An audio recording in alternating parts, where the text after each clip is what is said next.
সাঁতার কাটা আর pack pack শব্দে ডাকা। কেউ কেউ তো হাঁসকে একটু বোকাশোকা প্রাণী বলে মনে করেন, কিন্তু এই হাঁস সেই প্রচলিত ধারণাকে উল্টে নতুন গল্পের নায়ক। এই হাঁস শুধু জলে ভাসে না, পিঠে ভর করে নিয়ে যাচ্ছে সবজির ব্যাগ, আর তা নিয়ে পার হচ্ছে এই চিকন কাঠের সেতু। তার হাঁটা দেখে মনে হতে পারে এই বুঝি নদীর পানিতে পড়ে যাবে ধপাস করে, কিন্তু না, হাঁসটি খুব সুন্দরভাবে গুটি গুটি পায়ে পার হচ্ছে এই সেতু। আবার কখনো কখনো ব্যাগের পরিবর্তে মিনি ভ্যান ভর্তি সবজি নিয়ে চলছে বাজারে। আধুনিক প্রযুক্তির যুগে কেউ এটিকে রোবট হাঁস ভাবতেও পারেন, কিন্তু না, এটি সত্যিকারের হাঁস।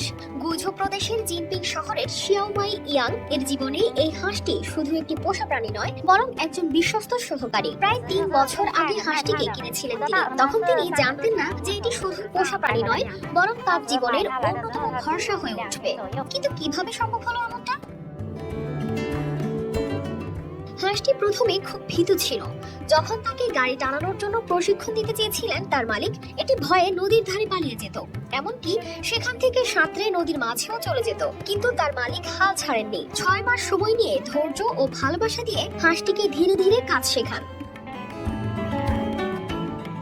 আর এখন এই হাঁসটি নিজের পিঠে বিশেষভাবে তৈরি ব্যাগে সবজি বহন করে। শহরের বাজারে পৌঁছাতে এটি কাঠের সেতু পেরিয়ে বাজারে যায়, এমনকি বাজারে পৌঁছে দোকানের পাহারাদার হিসেবে কাজ করে। দিন শেষে আবার ক্লান্তি দূর করতে হাঁসটি নদীতে গিয়ে গোসল করে। হাঁসটি শুধু কাজের সঙ্গী নয়, বরং তার মালিকের সুরক্ষার প্রতীক। একবার তার পুরনো বন্ধু তাকে বিরক্ত করার চেষ্টা করলে হাঁসটির সঙ্গে সঙ্গে ছুটে এসে তার সামনে দাঁড়িয়ে যায়। এমন সাহসী কাজ দেখে তার মালিকও অবাক হন এবং তার হাঁসের প্রতি গভীর মমতা অনুভব করেন।